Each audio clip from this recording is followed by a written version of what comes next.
Hola, hola, ¿cómo están? Espero que muy bien, queridos amigos, queridos estudiantes. Mi nombre es Cristian, soy profesor en matemática.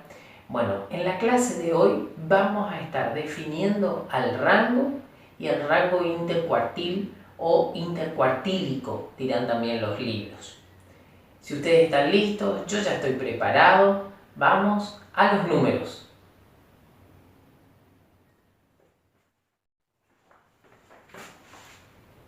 Bueno, la primera medida de dispersión absoluta que vamos a ver es el rango.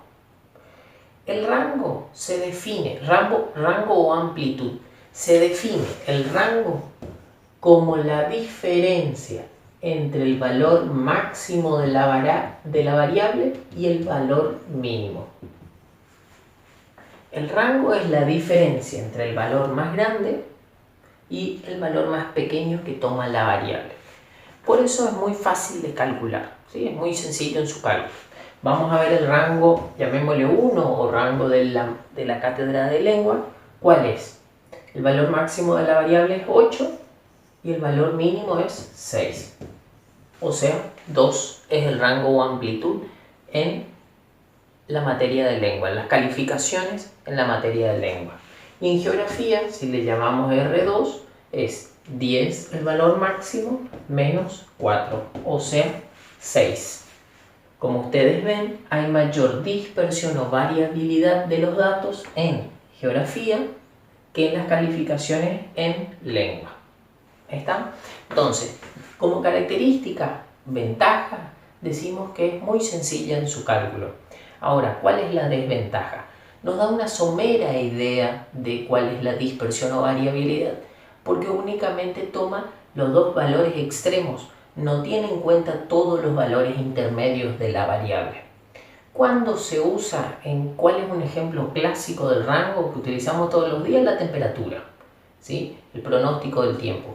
Para mañana se espera una temperatura máxima de tantos grados y una mínima de tantos grados. Entonces, fíjense, solo nos da idea del máximo y el mínimo, nada de los valores intermedios. ¿Qué pasa? Si hay un valor que está desplazado occidentalmente, lo que decíamos, por ejemplo, que sea un valor atípico, el rango ya queda muy grande o muy pequeño. Imagínense que al final del día, por ejemplo, viene una lluvia y hace mucho frío.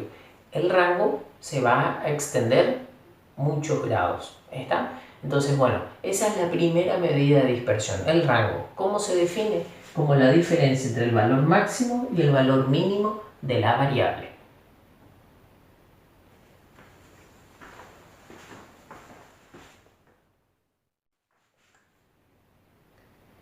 Otra medida de dispersión absoluta después de haber visto el rango es el rango intercuartil o rango intercuartílico, aparece también en los libros. ¿Cómo se define el rango intercuartil? La mayoría de los libros se simbolizan así, R sub I, como la diferencia entre Q3 y Q1. O sea, la diferencia entre el cuartil 3 y el cuartil 1. Recordemos, el cuartil 1 era el valor de la variable que nos dejaba el 25 a izquierda y el 75 a derecha, de los datos ordenados. Y Q3 era el que nos dejaba el 75% de los datos ordenados a izquierda y el 25% a derecha. Entonces esta diferencia entre Q3 y Q1 es esos valores, ¿sí? El rango intercuartil representa el 50% de los datos centrales. ¿Está? Esa es la interpretación del rango intercuartílico. Vamos a ver un ejemplo. Tomamos el ejemplo que ya habíamos dado para explicar algunas de las medidas de posición relativa y también de las de posición central. La variable contaba las inasistencias a clase. Los valores de la variable son estos.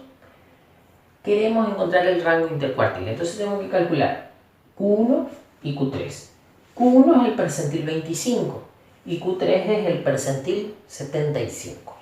Entonces, para calcular I, que es el índice, hacíamos el cociente I sobre 100 por el tamaño de la muestra. En este caso, en primer lugar, queremos calcular Q1, entonces hacemos 25 sobre 100 por 15, que nos da como resultado 3,75. Cuando el índice daba un número que no era entero, se tomaba el valor siguiente, la posición siguiente. Entonces en este caso va a ser el valor de la variable que está en la posición 4. Contamos 1, 2, 3, 4. Entonces Q1 vale 0. O sea, el 25% de los estudiantes tuvieron 0 inasistencias o menos y el 75% restante tuvieron 0 inasistencias o más. Esa sería la interpretación de Q1. Para Q3 hacemos el mismo trabajo y nos da 11,25. O sea que tenemos que tomar el valor de la variable que se encuentra en la posición número 12. Contamos 2, 4, 6, 8, 9, 10, 12. Acá 3. 3 es el valor de Q3 o el percentil 75. Por lo tanto, el rango intercuartílico para esta situación, el ejemplo de las inasistencias a clases va a ser 3 menos 0, o sea, 3. Ese es el rango intercuartil o intercuartílico. ¿Qué hace el rango intercuartil? Mejora al rango. ¿Por qué? Porque se eliminan esos valores extremos que puede ocurrir en el rango que decíamos, ¿están? Pero sigue teniendo como inconveniente que únicamente toma a 2 valores del conjunto de datos. Solo 2 valores, Q1 y Q3, para hacer el cálculo. Queridos estudiantes, espero que se haya entendido la explicación, la definición y los ejemplos para el cálculo del rango y del rango intercuartil. No se olviden de darle me gusta, de suscribirse aquí abajo. Les leo en los comentarios si quedaron algunas dudas. Les espero para la próxima clase.